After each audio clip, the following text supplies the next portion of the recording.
People watch a TV news program on July 29 at the Seoul Railway Station showing North Korea's test launch of an intercontinental ballistic missile.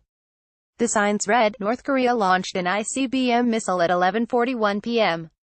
last night. Ahn Young-Joon, AP, if President Trump knew anything about history, he would be worried about his success with North Korea.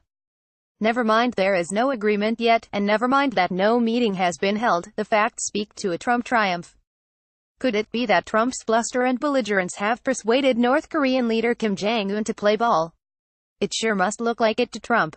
Whether it looks that way to Kim is a different matter. The proposed summit seemed to materialize out of thin air. Kim proposed, Trump accepted, and diplomats who like to negotiate the shape of the table were left out in the cold. It's not even clear what denuclearization would mean. Trump used the term in a recent tweet, agreed to denuclearization, he said of North Korea, but Kim has agreed to no such thing. In fact, he has agreed to very little. North Korea without a nuclear arsenal is like Saudi Arabia without oil.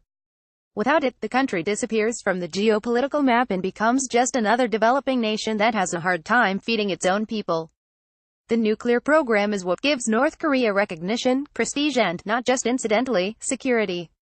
After Muammar Gaddafi gave up his weapons, his country went from being a regional player to a sandbox. When Ukraine abandoned its program in 1994, it got security guarantees from Britain, the United States and Russia. In 2014, that very same Russia invaded the eastern part of the country, and Britain and the United States did nothing. These lessons are not lost on Kim. He and his father, Kim Jong-il, yearned for their country to be recognized as an important power, as important as that gaudy Korea to the south. They wanted a seat at the proverbial table. Nuclear weapons get you to the table. And now, without conceding very much, North Korea just gotta sit down with the United States of America. It never happened before because previous Washington administrations wanted some guarantee of success in exchange. Kim apparently got it for free. He must have read The Art of the Deal. Trump, who in the words of his past or present lawyer and fixer, Michael Cohen, is an amazing negotiator, maybe the best ever in the history of this world, is likely to go into the talks with Kim as Donald Trump in full. That means unprepared, cocky and splendidly ignorant. He only recently discovered that the Korean War ended with an armistice, not a peace treaty. Kim, in contrast, will have done his homework. The North Koreans have likely read up on Trump, books about him and his tweet oeuvre, if it can be called that. Somewhere along the line, they are likely to announce a misunderstanding. They will make no more nuclear weapons, but they will keep the ones they have. Trump must feel vindicated.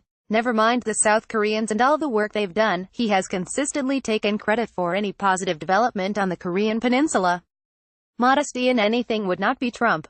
He ignored or brushed aside the State Department types who advocated caution. He leapt into the ring. His success so far can only affirm his quasi-religious faith in his own instincts. Should another crisis erupt, it would be nearly impossible to get him to listen to experienced hands, such as Defense Secretary Jim Mattis. Trump doubtlessly thinks he has a negotiating skill that is a God-given talent. Such confidence is dangerous on the world stage. Foreign affairs is not like real estate development. History intrudes. Pride, not profit, can prevail. In the long term, a greater danger looms.